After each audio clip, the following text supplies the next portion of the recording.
Hello everyone, welcome back to GK today. मेरा नाम है रजनी और आज हम इस वीडियो में हम कवर करेंगे फरवरी एंड मार्च 2022 के सबसे महत्वपूर्ण डिफेंस करंट अफेयर्स, जो न सिर्फ आपके डिफेंस से रिलेटेड एग्जाम्स में काम आएंगे बल्कि किसी भी अन्य प्रतियोगिता परीक्षा के लिए बेहद ज़रूरी है। तो आइए शुरू करते हैं। आज का हमारा पहला प्रश्न, भारत ने हाल ही में किस देश के साथ बंगाल की खाड़ी में मैरीटाइम पार्टनरशिप एक्सरसाइज आयोजित की है? इसका सही जवाब है जापान। इसके बारे में मैं आपको बताना चाहूँगी, भारतीय नौसेना के जहाज़ों शिवालिक और कदमत ने बंगाल की खाड़ी में Japan maritime self defence force JMSDF के जहाज़ों उर्गा और हिराडो के साथ समुद्री साझेदारी अभ्यास आयोजित किया है।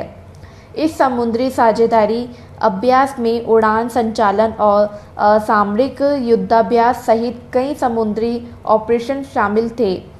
इसका उद्देश्य नौसेनाओं के बीच व्यापक रणनीति साझेदारी को और मजबूत करना है। चलिए बढ़ते हैं दूसरे प्रश्न की तरफ।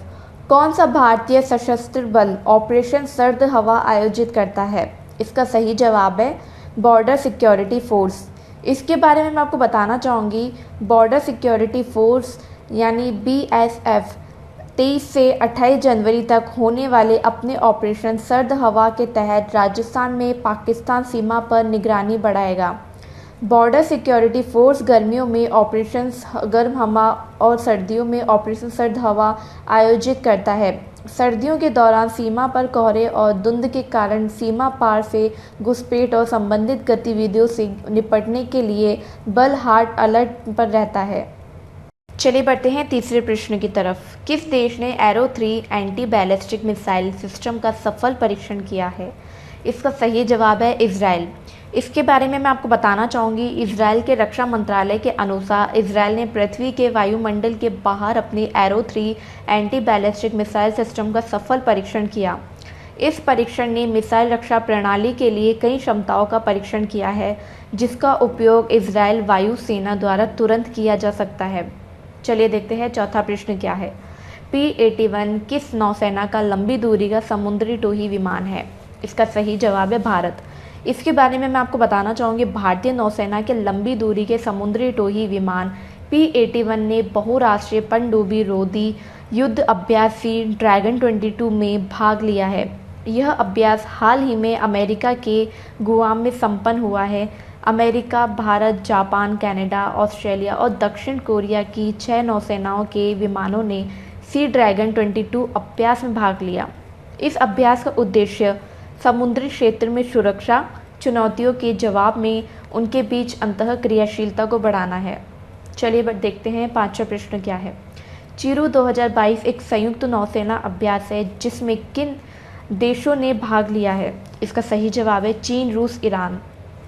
इसके बारे में आपको बताना चाहूँगी, चीन, रूस, ईरान की नौसेनाओं ने चिरू 2022 नामक एक संयुक्त अभ्यास में भाग लिया। चीन ने घोषणा की कि उसने अभ्यास में भाग लेने के लिए अपने नौसैनिक मिसाइल डिस्ट्रॉयर उर्मकी को ओमान की खाड़ी में भेजा है। चीन ने अभ्यास के लिए हेलीकॉप्टर और नौसैनिक भी भेजे हैं। रूस ने अपने प्रशांत बेड़े के टास्क फोर्स को भेजा, जिसमें नखीमोग मिसाइल का क्रूज वैराग और पनडुब्बी रोधी युद्धपोत एडमिरल ट्रूप शामिल थे। चले बढ़ते हैं छठे प्रश्न की तरफ। INS खुखरी मेमोरियल किस राज्य केंद्र शासित प्रदेश में स्थित है? इसका सही जवाब है दीव। इसके बारे में मैं आपको बताने जा रही हूँ। INS खुखरी मेमोरियल 1976 में एक पाकिस्तानी पनडुब्बी द्वारा हमला किए गए युद्धपोत की स्मृति में एक भारत पाकिस्तान युद्ध इमारत है। INS खुखरी को सौंपा दीव प्रशासन को सौंप दिया गया है। मंझगांव डॉक शिपबिल्ड्स द्वारा निर्मित इस जहाज को 1989 में मुंबई में कमीशन किया गया था। इस जहाज को दिसंबर 2021 में सेवा मुक्त किया गया था और INS खुखरी मेमोरियल में सार्वजनिक प्रदर्शन के लिए दीव भेजा गया है। चलिए देखते हैं सातवां प्रश्न क्या है। AK-203 सौदे पर भारत ने किस देश के साथ हस्ताक्षर किए हैं? इसका सही जवाब है रूस।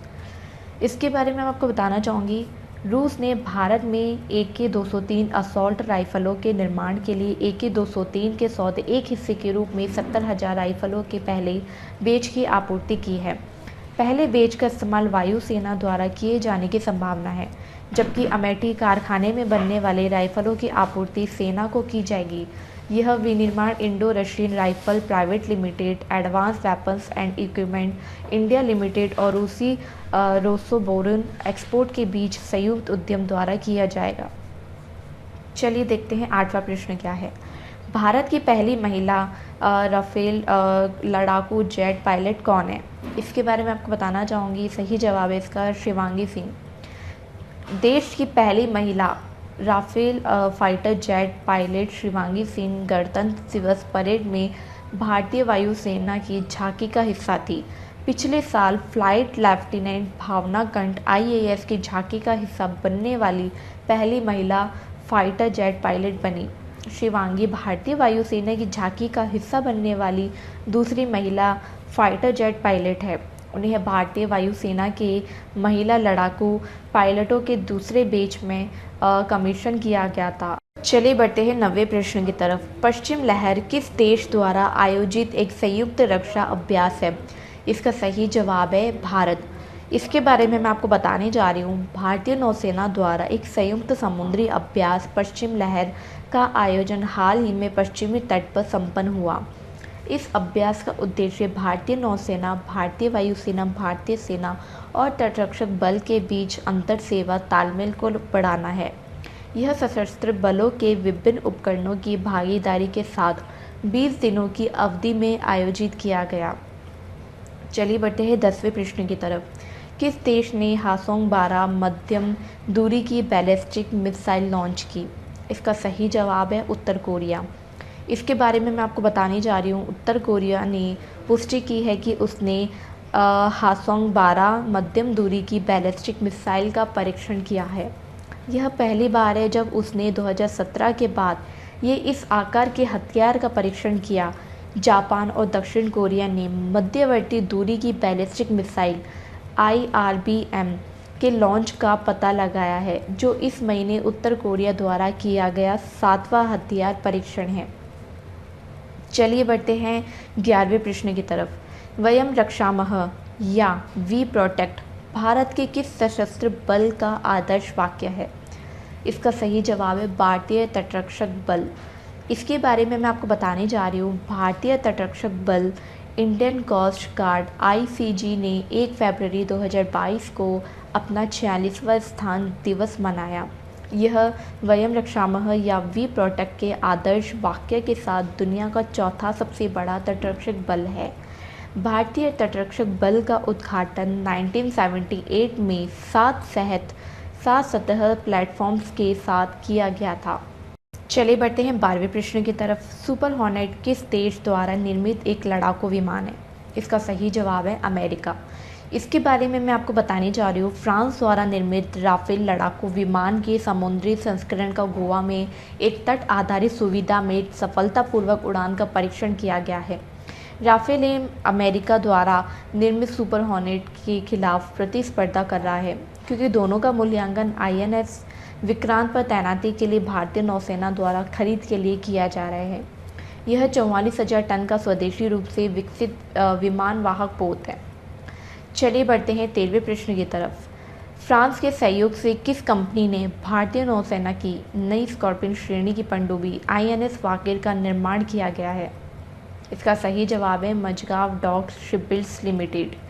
इसके बारे में मैं आपको बताने जा रही हूँ। भारतीय नौसेना की नई पनडुब्बी 6 फ्रेंच डिज़ाइन स्कॉर्पियन श्रेणी की पनडुब्बियों में से 5वीं INS वागीर ने अपना समुद्री परीक्षण शुरू कर दिया है। इसका निर्माण मझगांव डॉक शिपबिल्ड्स लिमिटेड MDL ने फ्रांस के नेवल ग्रुप के सहयोग से किया था। इसे यार्ड 11879 नामित किया गया था और सेवा में शामिल होने के बाद इसे वागीर नाम दिया जाएगा। चलिए बढ़ते हैं 14वें प्रश्न की तरफ। भारतीय सेना ने कॉन्कर्स M मिसाइलों के निर्माण के लिए किस कंपनी के साथ अनुबंध पर हस्ताक्षर किए हैं? इसका सही जवाब है भारत डायनामिक्स लिमिटेड। इसके बारे में मैं आपको बताने जा रही हूँ। भारत डायनामिक्स लिमिटेड BDL और भारतीय सेना ने कॉकर्स M एंटी टैंक गाइडेंस मिसाइलों के निर्माण और आपूर्ति के लिए 3,131.32 करोड़ रुपए के अनुबंध पर हस्ताक्षर किए हैं। 75 से लेकर 4000 मीटर रेंज वाली मिसाइल को या तो बीएमपी टैंक से या ग्राउंड लॉन्चर से लॉन्च किया जा सकता है। कॉन्कर्स एम का निर्माण एक रूसी मूल उपकरण निर्माता ओईएम के साथ लाइसेंस समझौते के तहत किया जा रहा है। चलिए बढ़ते हैं 15वें प्रश्न की तरफ। पैट्रियट मिसाइल डिफेंस सिस्टम किस देश से संबंधित है? इसका सही जवाब है ताइवान। इसके बारे में मैं आपको बताने जा रही हूँ। अमेरिका ने चीन के साथ तनाव के बीच द्वीप की मिसाइल रक्षा प्रणालियों को बढ़ावा देने के लिए ताइवान के साथ $100 मिलियन के समर्थन अनुबंध को मंजूरी दी है। अमेरिकी रक्षा सुरक्षा सहयोग एजेंसी के अनुसार इस धन का उपयोग ताइवान की पैट्रियट मिसाइल रक्षा प्रणाली में सुधार के लिए किया जाएगा। देखते हैं 16वां प्रश्न क्या है।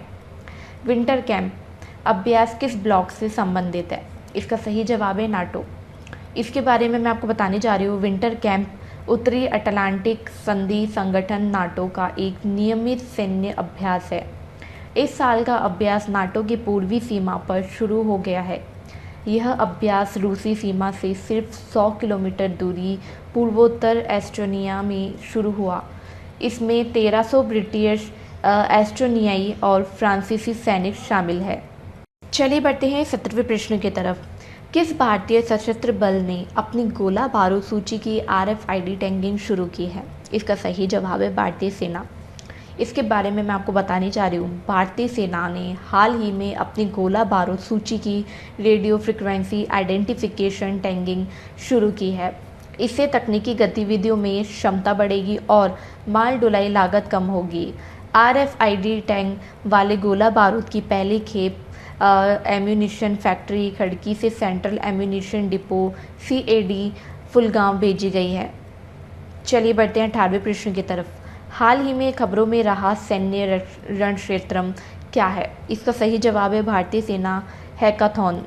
इसके बारे में मैं आपको बताने जा रही हूँ। भारतीय सेना ने अपनी तरह का पहला हैकाथॉन सैन्य college of telecommunication engineering MCTE Mhow में आयोजित किया। सैन्य रणक्षेत्रम इन्वेस्ट राष्ट्रीय रक्षा विश्वविद्यालय के सहयोग से आयोजित किया गया है। चलिए देखते हैं 19वां प्रश्न क्या है। किस देश ने ब्रह्मोस क्रूज मिसाइल की 3 बैटरी खरीदने के लिए भारत के साथ $375 मिलियन का समझौता किया है? इसका सही जवाब है फिलीपींस। इसके बारे में आपको बताने जा रही हूँ। फिलीपींस ने भारत से ब्रह्मोस क्रूज मिसाइल की 3 बैटरी खरीदने के लिए भारत के साथ $375 मिलियन का समझौता किया है। हाल ही में भारत के विदेश मंत्री S जयशंकर ने अपने फिलीपींस समकक्ष तेओडोरो एल लॉक्सिन के साथ राष्ट्रीय सुरक्षा और विकास आकांक्षाओं पर चर्चा की।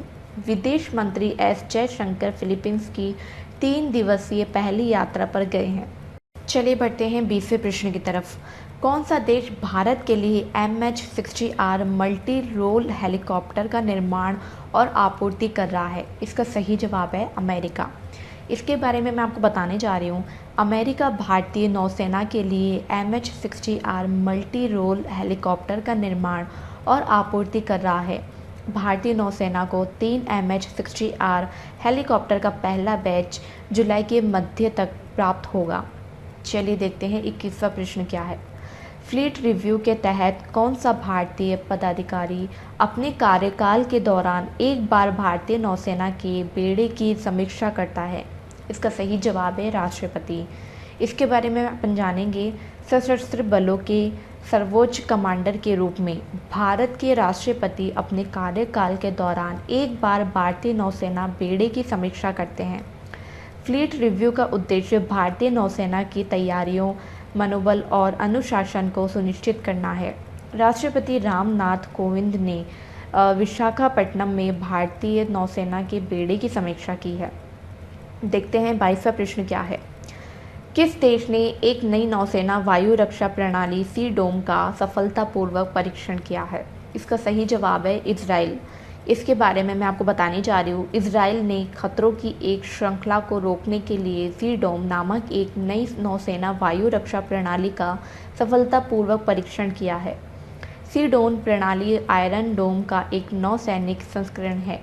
जिसका उपयोग पिछले एक दशक से गाजा पट्टी के दागे गए रॉकेटों को मार गिराने के लिए किया जा रहा है। देखते हैं 23वां प्रश्न क्या है। ईस्टर्न ब्रिज 6 अभ्यास किस भारतीय शहर में आयोजित किया जा रहा है? इसका सही जवाब है जोधपुर।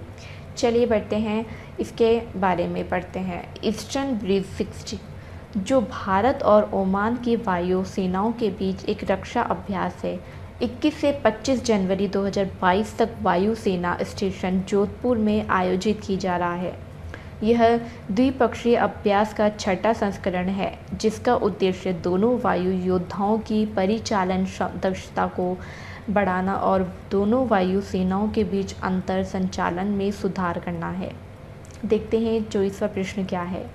बहुराष्ट्रीय हवाई अभ्यास एक्स कोबरा वॉरियर 22 का आयोजन स्थल कौन सा है? इसका सही जवाब है यूके। इसके बारे में जानेंगे। भारत का स्वदेश निर्मित लड़ाकू विमान लाइट कॉम्बैट एयरक्राफ्ट LCA तेजस 6 से लेकर 27 मार्च तक यूनाइटेड किंगडम के वेलिंगटन में बहुराष्ट्रीय हवाई अभ्यास एक्स कोबरा वॉरियर 22 में भाग लेगा। इसके लिए 5 तेजस विमान यूनाइटेड किंगडम जाएंगे। चलिए बढ़ते हैं, आज का हमारा आखिरी प्रश्न। कौन सा भारतीय सशस्त्र बल देश के सबसे बड़े बहुपक्षीय अभ्यास मिलन की मेजबानी करता है? इसका सही जवाब है भारतीय नौसेना। देखते हैं आगे। भारतीय नौसेना विशाखापट्टनम आंध्र प्रदेश में सबसे बड़े बहुपक्षीय अभ्यास मिलान की मेजबानी करती है। लगभग 42 देशों की नौसेना मिलान 2022 में शामिल होने के लिए तैयार है। इसमें क्वाड देशों फ्रांस, म्यांमार, दक्षिण कोरिया और वियतनाम के युद्धपोत शामिल है। अमेरिका पहली बार इस अभ्यास में शामिल होगा।